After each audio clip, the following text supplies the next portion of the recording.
viewer, X Riasp 2431. Sorry, if I'm completely mispronouncing your name. Uh, but X Riasp 2431 is asking, damn, another great video. Thank you so much. Random question: have you ever talked about why you left Korea for the U.S. and compared the lifestyles between the two countries? So I think I mentioned parts of this in passing, but I don't think I really opened up specifically about this. So I wanted to make a video about number one, why I left Korea, and number two, the comparing the lifestyles between the two countries. And to start with, why I left Korea is because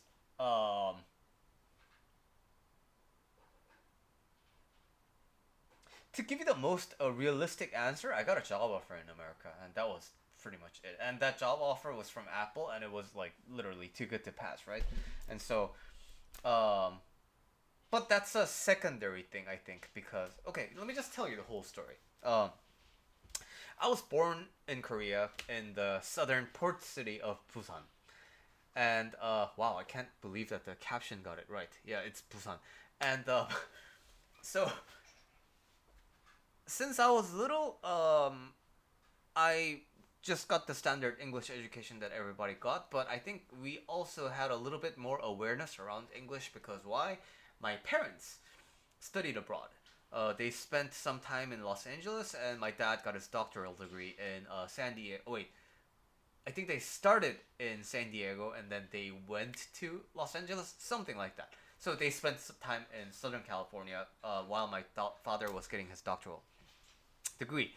And shortly after he got his doctoral degree, they had my sister in America, and then he got tenure in Korea, so he had to just like zoom there, and there, right then and there, they went back to Korea, and I was born there, right, and so like that, uh, because my parents were experienced in America, they were more aware of English education and the importance of it, because they didn't know anything and they had a really tough time, basically adjusting to America. And they wanted to kind of leave that possibility open for us because my sister's an American citizen, right? So there's always a chance that she can go back. And then around after my third grade, we went to Canada because my father got a visiting professor, visa with the program in University of Victoria in British Columbia, Canada. So we lived 1 year in Victoria, wonderful city, and after that, my parents were interested in moving back to California. Why? Because when they suffered so much in Southern California, but at the same time, um, Canada is really Pacific Northwest Canada is really gloomy and rainy, and my parents were like, you know, I kind of miss the sun, and some of our family friends were also in California at the time, so we visited, and then we were like, okay, we should move there. So my dad transferred his visiting scholarship to Cal State Polytechnic in Pomona, I think. And then, yeah, we lived in Orange County for a little bit. But then, you probably don't know, but there was a great financial crisis in Korea called the IMF crisis. Basically, Korea ran out of money and needed a bailout from the International Monetary Fund. And because we had our roots still in Korea, the exchange rate was bonkers back then. So it became almost too like impossible to continue living in America because of the costs. So our family decided to go back, and then that was end of fourth grade. So I came back to Korea and I started again over in fifth grade, and then everything was going good, and then I was in seventh grade, and then my parents were like, "We should go again." I don't know. That was an adult conversation at the time. I was too young to understand. So they were like, "We should go again." I was like, and they were like, "Okay," and So my sister and I, we were so young, had no other option but to participate in this again, and then yeah, so there we went to Orange County again. So the plan here was to for my dad to permanently move here with us, but then for some reason his school was like you can't, and so my dad suddenly found himself separated from us. So he couldn't come back to us, and so we just like that we became sort of a forcefully estranged family. And so that's why I have a lot of like daddy issues when I do a lot of like work on myself. But that's all kind of the events in the past. And my sister and I, we continued our education in America. Went to junior high, went to high school, and then went to college, and then after college, right? But then the tricky situation here is that I'm a Korean citizen, which means I need to serve in the military. Whoa, is the camera okay? Well, anyway, I need to serve in the Korean military. Therefore, I have to, go back to Korea. And when I go back to Korea, I have an option of just serving like 2 years, like regular people, going on to the whatever camp I'm assigned to, and then shooting guns and throwing grenades and doing trainings and things like that. Or if I get a master's degree or higher in a STEM field, science, technology, engineering, and math, then I can serve as a researcher. Now, researcher is 3 years instead of two, but researcher is basically a civilian. You don't have to go into the camps. And so I was like, you know what? I have to go to the army. So why not try this out? But I knew that I wasn't the type of person cut out for a PhD. So I was like, okay, I'll do a master's. And then Cornell, where I went to college, has a master's of engineering program that's like 1 year. Also, you don't even need to take the GED, which I really didn't want to do. And so I was like, whoa, that's super awesome. And then so I applied for the MEng program, got in, yay! And then got my degree in computer science. So both my bachelor's degree and my master's degree are in computer science. But my bachelor's degree is from the College of Arts and Sciences, and my engineering degree is obviously from the engineering school. Okay, so now I got my engineering degree, and let's go back to Korea. Let's try and find the sponsorship position for a research position. Well, luck would have it. The company that I thought would give me the sponsorship said they have a quota and they already filled it. So I was like, oh crap! After all of this, do I need to go to military? And then really clutch, one of the other companies were like, hey, we suddenly got an opening, and would you be interested? And I was like, fuck yeah, can I sign up twice?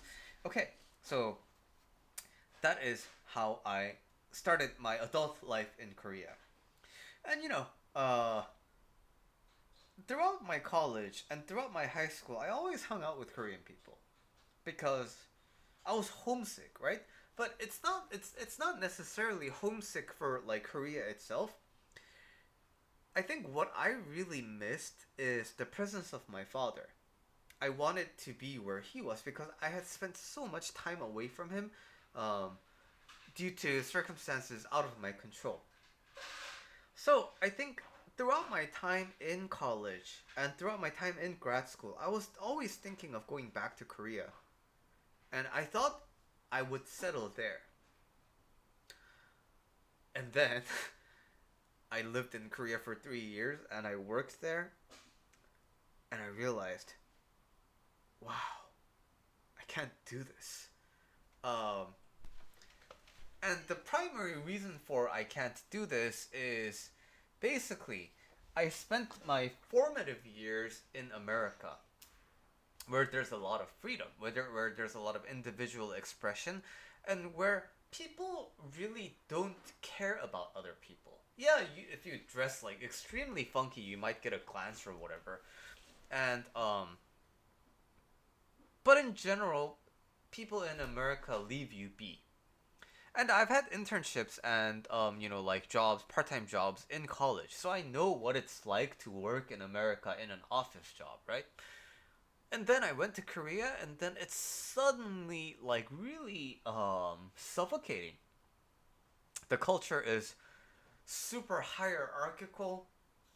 But to be completely honest, hierarchy I don't really have a problem with because I am a Korean after all, and the Korean language itself is already hierarchical, and hierarchy is like so instilled on top of us because of the Confucian values.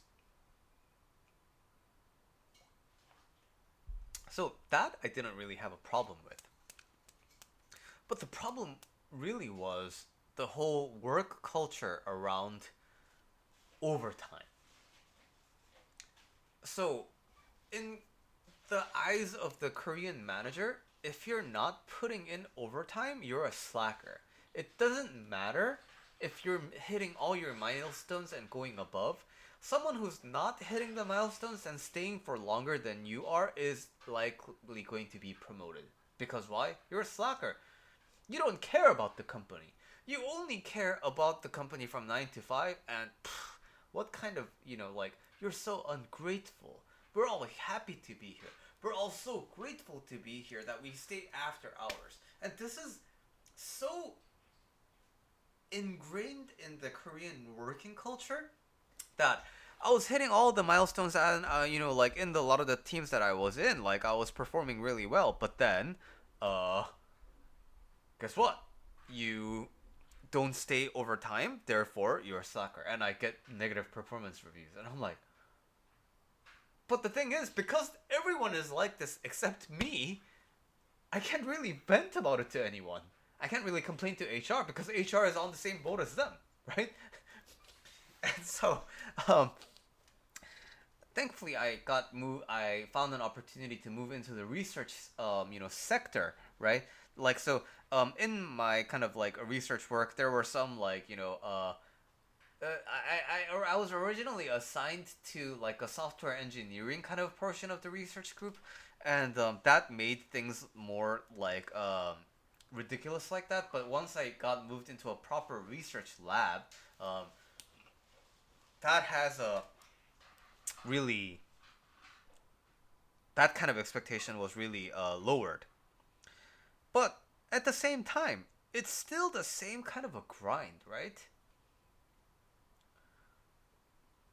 Because in the end, you're just really I was at the kind of the I was at the Google of Korea, right? It's called Naver.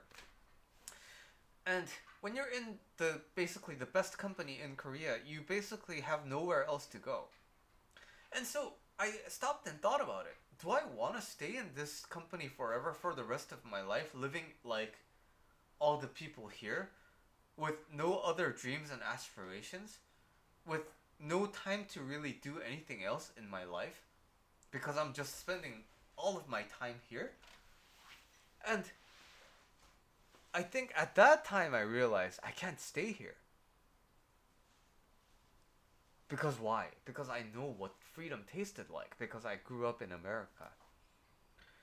And at the time, my then girlfriend, who is now my wife, we were getting deeper into our relationship, and then my 3 year requirement for the research was over, and you can stay longer after the role, but you're just required to stay for at least 3 years.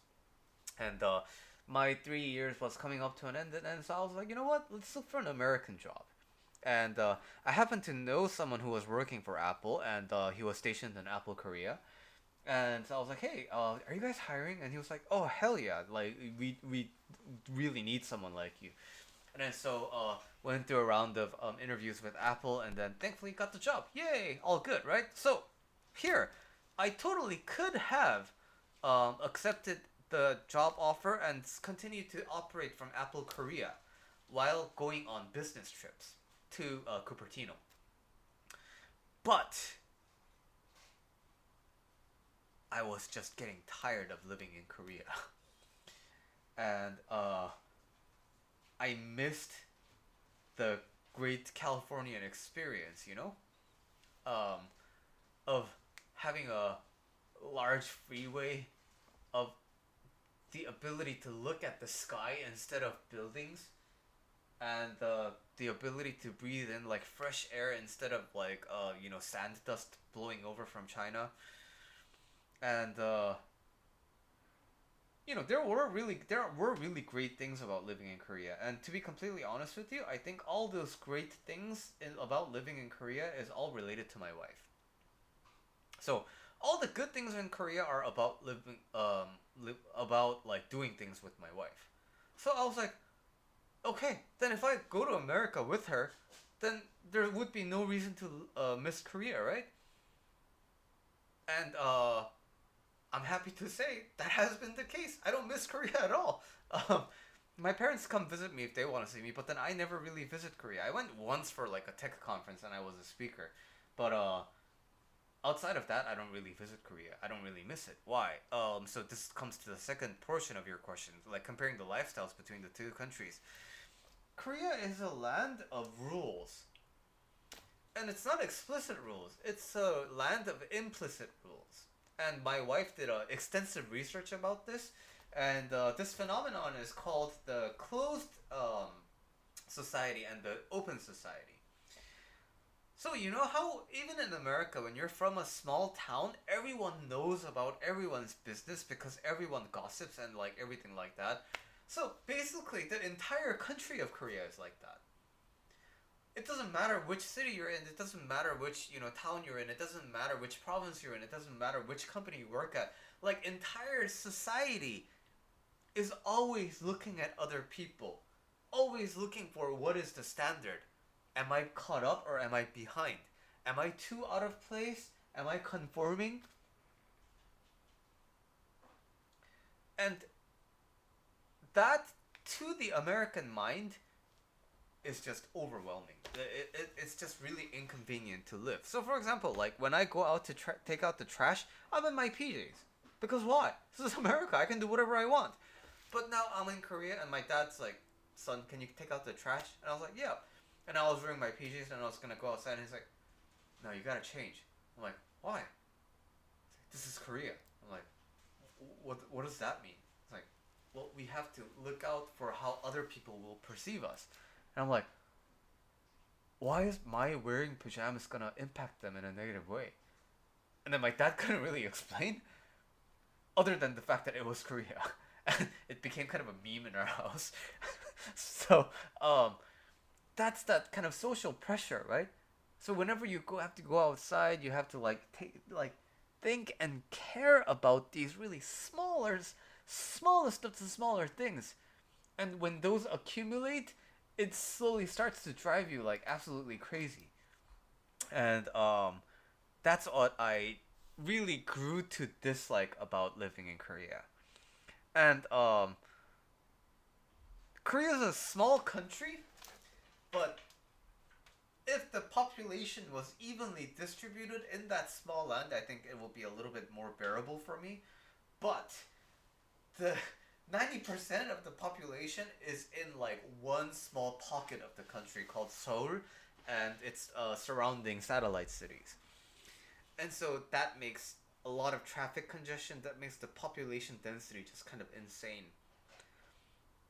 So there's a lot of cool things going on in Korea, right? But when you want to experience those cool things in season, um, you're not gonna be able to enjoy it in the comfort of you and some other people. No, you're gonna enjoy it with like thousands of other people, and but these were the chief complaints I had about Korea when I was. But this is way before coaching. So when I thought the world was a bad place out to get me, these were the things I thought negatively of. But and I'm biased. I like America. I love living in America. I love living in California. California is my home, and the lifestyle here is we don't really care, right? And we don't really care what people do, what people think. Yeah, but these days we make more comments about it online, but that happens with any kind of anonymous platforms. And the this is not really for me because I'm a guy, but from my wife's perspective, um, the internalized misogyny within permeated within society, while that exists in America as well, and to be completely honest with you, the entire world, in Korea it's way worse. Like if you're a woman, you will not be able to escape objectification. People will always tell you you're fat. People will always tell you whether you're pretty or not. What people will always tell you to like put on makeup, wear something like this, and like, oh, you should look in the mirror and take care of how you look and blah blah blah blah. Life as a woman is just crazy in Korea. And patriarchy, it works both ways, right? So this also means gender roles, right? As a guy, you have to play it out, and that gender role part is also really deeply tied in with military, right? So in Korea, there's also like education is typically divided in genders. So you have a guy school and a girls school. So this really is like a breeding ground for patriarchy. So there's like power hierarchies within those like guy schools, and then like that's where they learn how to objectify women because all the teachers are doing that too, right? And all the guys, all they're thinking about is crimes about sexual violence is really rampant in Korea. And like every restroom, there's maybe a hidden camera in the women's stall because people like to like circulate those videos. Every motel where people might be having sex, there's like cameras hidden there. This isn't really like a hidden thing. This isn't like a kind of a thing. It's like widely known that these are like available, and it's always up to the woman to be able to take care of themselves instead of the lawmakers preventing these things from law. Because why? The lawmakers are guys too, so they're also participating in the patriarchy. So when you look at the court cases, it's kind of ridiculous. Sexual assault? Oh, but it's your first time and you were drunk. Okay, so we'll put you on probation instead of jail time. This is stuff that happens like regularly. And oh, you killed your girlfriend because she was pissing you off. Oh, but you're regretting it and you were intoxicated at the time. So again, probation or like 3 months, and then it doesn't make sense. Life is really hard, and to be now that I think about it, like that's a really, really, really, really big part about not wanting to live in Korea. And my wife occasionally tells me that she feels much freer here, and I'm really happy that's the case. And you know what? Now we both are kind of deep into our lives where we're more or less responsible for our brains. So nowadays we're more open to living in different places in the world without complaining and moaning about how this place sucks. But it took a lot for us to get here, and our work in the remaining part of our life is trying to make the world a better place so that young people who are in my shoes in the past don't have to deal with these types of problems. And that's largely a big part of why I run this YouTube channel, right? So that was my extremely long answer to this simple question: why did you leave Korea, and what's the lifestyle between the two countries? So I hope that helps, and I'll see you in the next video.